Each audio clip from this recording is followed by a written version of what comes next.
This is a May Luna Media production. You're listening to Love, Light, and Black Holes. I'm your host, Morgan Garza, here to remind you of your disco ball soul so you can dance with your darkness. If you're sick of love and light spirituality like I was, you're in the right place. We keep it real. Go deep and give voice to your shadows so your light shines even brighter. Enter the void.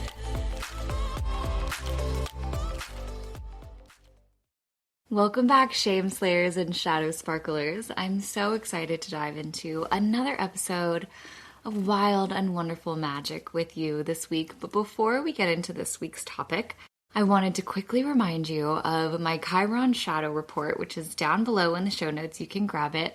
Again, I've said this before, I'm saying it again. The feedback from you all is insane. I am loving getting the emails, the DMs about how this has changed you, and I'm going to keep talking about this because this is the hill I will die on. This is my Roman Empire, that your Chiron, your shadow, is the key to your power. This is truly how you understand yourself on a level that you've never understood yourself before. Your triggers, your patterns, all of the things make sense, and all of the things that you have been avoiding and hiding from are going to come into the light. I was just recording a podcast episode. I was interviewed on a podcast called Up Schitt's Creek, and it was all about my India story. And what we were talking about with trauma is that it grows when you avoid it. And this is the same as your shadow. You don't have to experience massive trauma like I did in India, although we all have some degree of trauma, of course. You don't have to experience something terrible that brings you to your knees to avoid a shadow and give too much energy towards something that doesn't need it. And what I was talking about on this podcast, which I will let you all know when it comes out so you can listen, is that the energy that it takes to keep something locked away in avoidance is so much greater than it is to actually let it out. So I invite you to run your free report, see where your Chiron placement is, house and sign, and read all of the 7 or 8 pages that I've written for you, detailing how you can work with this shadow. It's not just talking about what it is that put it there. It's talking about how you can work with it, how you can integrate it into your life, and how you can bring this into the light to make it your greatest power. I will tell you about this again next week, I am sure. But now let's get into today's episode. Today we're talking about witchcraft. I am a witch. I don't talk about that much here on this podcast because when I created this, I wanted to satisfy a different part of my interest, of my multifaceted disco ball soul that I don't get to put a lot of energy towards because I do so much in the witchy realm, and I run a membership group of hundreds of people all around the world for 13 seasons now, which is insane. And each season is a quarter. So we started at the beginning of 2023. We're now into 2026. So 13 quarters that we have moved through witchcraft, through the seasons, through the cycles, through aligning our bodies with the wheel of the year. And you all know how passionate I am about spring being the new year and aligning with nature. And that is no different with witchcraft, because when you realize what witchcraft actually is, it's not the demonized version of speaking to Satan and conjuring the devil and working with demons that it has been made out to be. And it really is working with the earth and being in control of your own power. A witch is someone who is in command of their power, is aware and connected to the energy of the earth, and manipulates their reality. This is why it's called spelling, because words carry weight. The word abracadabra is ancient for I create as I speak. And this is so true, and humans have known this for eons. We have just gotten away from it, and it is time to come back because I'm going to tell you all about witchcraft today. And my membership community, Way of the Witch, is open. If you are interested in learning about witchcraft, interested about traveling with the seasons through time, and in truly bringing your life into alignment with something that actually gives you results, this is the place to be. The doors are open until April 1st, so if you're listening to this in real time, that's about 2 weeks from now.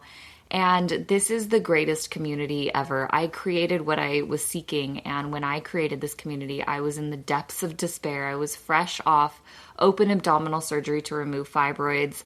My husband was a full-blown secret alcoholic. Our marriage was really rocky. We were getting ready to move from Denver to Phoenix. And then we moved here, and my dad got diagnosed. My mom was in the hospital. 4 family members died. On and on and on. So many terrible things happened all at once. And the only thing that kept me sane, I'm literally not even kidding you, I tell the coven this all of the time, was this community, was this consistency. And the consistency in magic is so important because magic loves consistency. This is why we see so much with the new moon and the full moon and doing rituals, because that cadence, that release and planting seeds creates this beautiful consistency in your life that allows you to truly open into the natural way of being and the way that we have always been. Because before there were therapists, there were witches. Before there were pharmacies, there were witches. Before there were priests telling you what God wanted and how to commune with the divine, guess what? There were witches in every village and every culture, in every era of human history. There was someone who knew the plants, who sat with the dying, who birthed new babies, who read the signs in the sky and how we can align with nature. All across time, they were called by different names in different places. Healer, wise woman, wise man, medicine keeper, shaman, seer. They all are embodying the same archetype. And then, at a very specific moment in history, a very specific word was invented to make all of that dangerous. And that word is witch. So every time you say the word witch, you are reclaiming, in a good light, of course, you are reclaiming that power back. Because what we are moving through is a renaissance in the reclamation of power. And witch is not just a Halloween costume. It's literally the oldest job in the world next to a prostitute. And that's not even a joke. This is for everyone with a hunger for magic, meaning, and actual agency in your life. If you don't identify as a witch, if the word witch makes you feel uncomfortable, I encourage you to keep listening, because the word witch was not invented to describe something evil.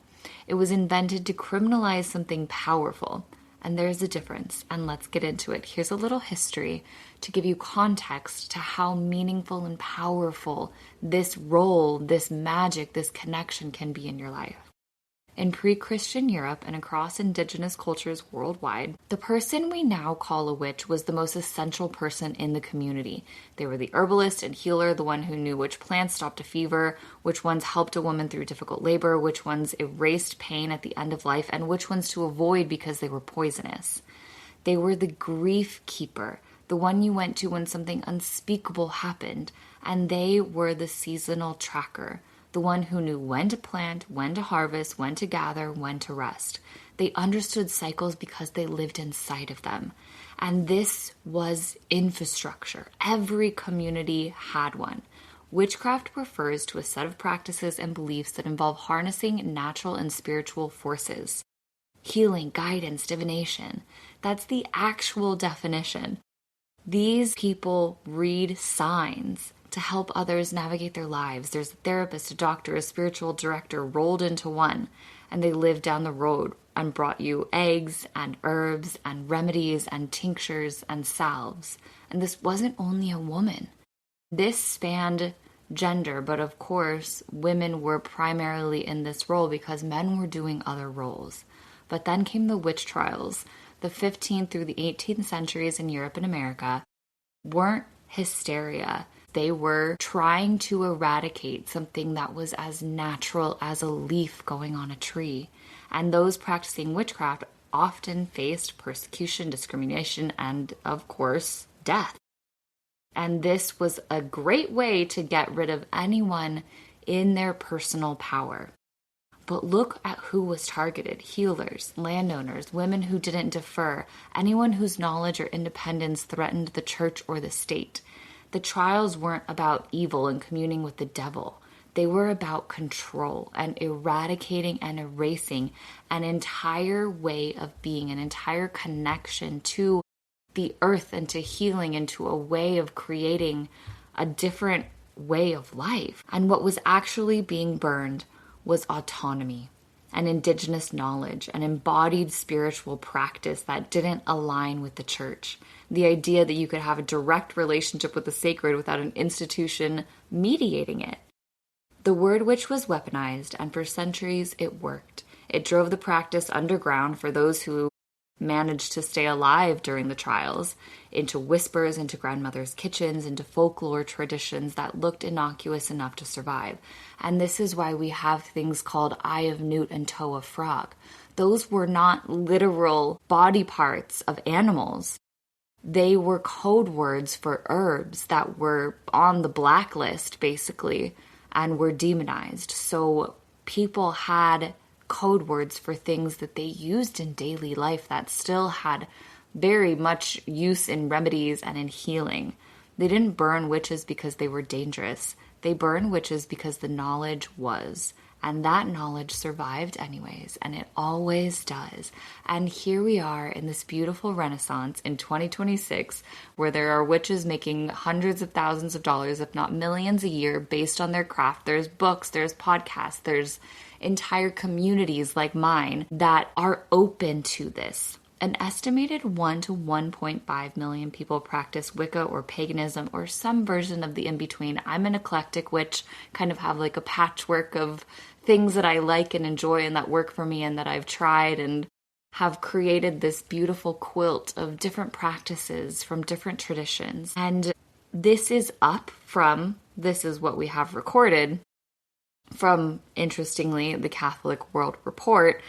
This 1 to 1.5 million people practicing right now is up from just 8,000 in 1990. And of course, how do they really know? I mean, there are underground witches, people who don't actually say that they are, but still, it's having a moment. And if you spent any time on social media, then you know this is not a trend, it's an awakening. And this is really happening. And it's interesting because on WitchTok, which is a version or like a sector of TikTok, has received 8.3 billion views. Hashtags like witch and witchcraft and witches of TikTok have received billions more. I mean, this is happening.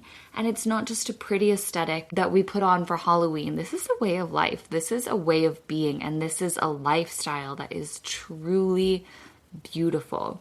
And you might be asking, why now? What changed? What is happening in the world that has created this resurgence? And this surging interest is always simultaneous with a downsurge in quality of life, an upsurge in right-wing persecution, and heightened scarcity.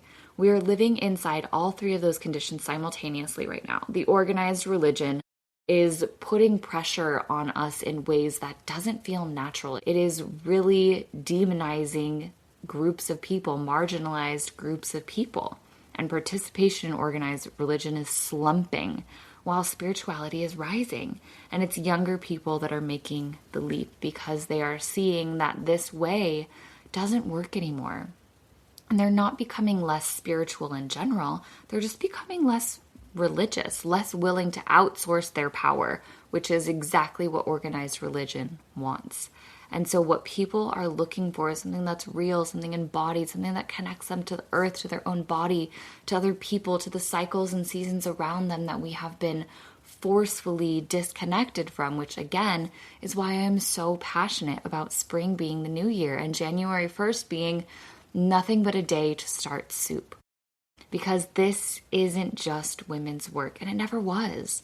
Minority ethnicities, the LGBTQ plus community have always identified with witchcraft, and so have men in every tradition that honored both masculine and feminine aspects of the sacred. We have many men in the Way of the Witch community. They hold the sacred masculine, they love up on all of us female witches, and they create this space that is open for exploration because there's so much that everybody can benefit from witchcraft. It's not just women. And you're not drawn to magic because you're weird. You're drawn to magic because you're awake and something in you remembers that this is real. And this is how you start getting into what can be created with witchcraft because it is so beautiful. It's such a wonderful practice. And so many people in the coven have told me over the many years that we've been doing this that it's better than therapy. And I'm never going to knock therapy. I always say therapy first. But if this can be a supplement to something that isn't working in talk therapy, then absolutely. And it even has been applicable for me in that sense. I was in talk therapy for almost 2 years with everything going on in my life. And after my dad died, I was like, you know what? I don't need this anymore. I don't need to keep circling these things. I don't need to keep picking this wound. And I'm not really getting anywhere. It's not necessarily advancing my life experience. It's creating this whirlpool that I'm kind of getting stuck in and not allowing me to move forward. And what I realized when I stopped doing talk therapy and started doing more designated rituals just for myself, I had a beautiful outlet to channel everything into. And it might be confusing to think, okay, well, then what are you actually doing? Like, what is this magic? Of course, it's not card tricks or sleight of hand. It's not Harry Potter as much as we all love him. And it's not the Halloween aesthetic, though that aesthetic is fun and we'll keep it and it's great for fall. Magic, in its real and ancient sense, is intentional action, aligned with natural forces to create change. That's it. It's so simple. Intentional action aligned with natural forces to create change. When you set an intention on a new moon, you're using a natural cycle as a timing mechanism for your own internal shift. So the same way farmers use lunar cycles to time their planting, when you burn something to release it at a full moon, for example, you're using the element of fire and the illumination of the full moon to mark a psychological and spiritual transition in your body, not just in your head. This is why it works, because you are aligning with natural cycles. You are opening up to co-creating with the energy that is already naturally happening. And we all know the power of a full moon. It makes people go crazy. It makes women go into birth. It literally pulls our tides. It is palpable. And if you are sensitive and in tune, then you really know that this does something to your body. And why not work with the energy that is already moving in that direction? There's already momentum. So you are just putting your intention, your ritual, your action into the momentum that's already happening. And this is why I'm so passionate about what we do in Way of the Witch, with aligning everything with the seasons, with the wheel of the year, with what's going on currently astrologically, seasonally, and in the cycles that we are just naturally going through, because there's momentum. We're already moving in that direction. We might as well go on the lubricated path. Like, why not? And this coven that I've created is a natural way of working with magic, because magic is amplified when done together. And yes, this isn't just a 13-person coven in someone's basement.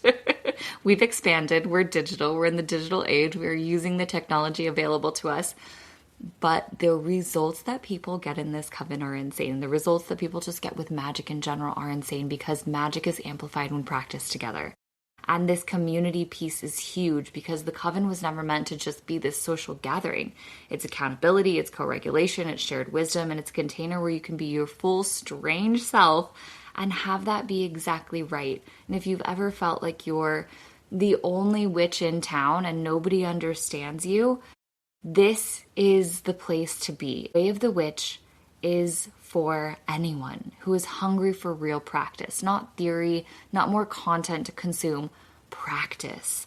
We work with ritual and spell work and shadow work and inner work and the moon cycles and sacred rhythms that your body already knows, even if your brain forgot. Just like your body knows that it's spring and this is the beginning, biologically, you know that this is the reset point, because we have been living in the world as humans through evolution for so long that we know this is the beginning.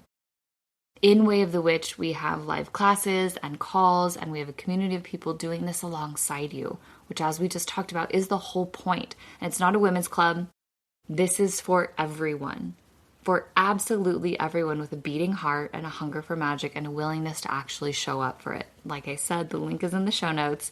So come and find your people, because you don't need anything than what you already have. And what I always say to witches, new and returning, is this is a grab what you have practice. This is witchcraft with accessibility. You don't need to go buy a lot of things. And whether you're in the coven or not, this is just in general. Grab what you have around you. I am so for taking what is useful and turning it into something magical, taking dental floss and making it into something rather than having a specific color thread or cord, a specific color candle, this specific crystal, this specific herb, some type of flower. Like, that is great, but it's also really limiting. And I think that when your intention is the only thing that really matters, the tools are just secondary and supplementary. So why not create with what you already have around you? And you can start with observation, like paying attention to the moon and the seasons and the energy patterns and what already feels alive and dead. This presence is so much more powerful than any tool will already be. And if you do want to work with tools, that's great. Listen to what is calling you. You don't have to go out and try everything. That's super overwhelming. And when you put more energy towards one thing, that one thing is going to amplify for you. So whether that's crystals or plants or tarot or astrology or moon rituals or ancestor work or candles or shadow work, like whatever it might be that is calling to you, listen to where you're being drawn and where you're being magnetized, because that is going to be the most powerful place for you to go. And then we're going through the equinox right now. We are marking this with a threshold. So these are really powerful times to do powerful work. Equinoxes, solstices, new and full moons, these anchor points for magic, your nervous system already knows, because we are so in tune with nature and we are moving through what we already know and what is already there. So you're responding to what is currently happening in you. And whether you want to do this solitary, that's valid. But in a coven, the community of people who understand what you're doing and why is kind of the magic in itself. Humans are not meant to do their inner work alone. We've always had this in community. This is why if you've ever been in an ayahuasca retreat or a plant ceremony, it's done collectively. I have not done ayahuasca, but other ceremonies, you do it together because we are moving through this together. And together we co-regulate, we hold each other, we witness each other becoming. And there's no good time, there's no right time. You know when you're ready, you know when it's right, you know when the call of magic is louder than being not magical and not connecting to your power. Because the witch was never the villain story, and the more that you keep yourself away from exploring a magical practice, whether you identify with the word witch or not, you are perpetuating this resistance. And that resistance is going to keep you away from what's actually calling for you. So Way of the Witch is open. It's in the show notes again. But regardless of whether you join or not, allow yourself to be open to a magical practice. Start looking into what that means for you, how that feels, and start small. You don't have to go transform your entire life and come out of the spiritual closet and tell everyone you know that you're a witch. Take it as you want, take it as it comes, and allow yourself to really explore your practice, because the more you understand what works for you, what you enjoy, what you want to do, what you want to continue and pursue, the more you're going to understand who you are in your own spiritual practice, witchy or otherwise. Because the more you know about yourself, the more anchored you are in your reality, the more in tune you are with the present, and the more open and receptive you are to manipulating your reality, to changing your reality, to creating what it is that you want to see in the world. Abracadabra, right? I create as I seek. Allow yourself to be fully immersed in the belief that you have the ability to create your reality, and see where that goes. Maybe charge a crystal under the next new moon, drink some moon water, light a candle for something that you want to release and move through. Witches are having a moment, and it's for a reason. It's not just an Instagram aesthetic. This shit works, or else I wouldn't be basing my entire career off of it. Allow yourself to explore the witchy at any season. I'm recording this in spring. Whether you want to only practice witchcraft in the fall or not, that's up to you. That is not the only time to be witchy. And it's not only on a full moon. You can be full-blown witch on a random ass Tuesday, but allow yourself to explore and to get into it. And I know I said that this week's episode was going to be about plant magic and psilocybin and psychedelics. That is coming next week. I've already got it recorded, but I wanted to put this into the world because it was so alive for me. And we had our closing ceremony for the coven last night for Way of the Witch for the winter season, for the end of season 13. And I was so inspired and so in love with all of the shares from everyone putting themselves out there and sharing how much they've transformed through this practice, through this coven. And I really wanted to create this episode while the doors were still open. So in the off chance that you caught it before April 1st, that you could come learn more if you're interested. So the link is down below. I'll see you next week for an episode that goes deep into psychedelics and plant medicine. Love, light, and black holes. Thank you so much for being here with me and for riding on this magical spaceship through my disco ball soul. I love doing this and I love doing it with you. I'll see you next week. Thanks for diving into the void with me. If today lit something up in you or cracked something open, follow the show and leave a review so we can magnetize more shame slayers and shadow sparklers into this world.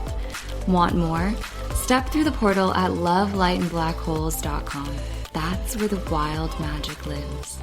Until next time, dance with your darkness like it's your favorite song and watch the whole universe light up.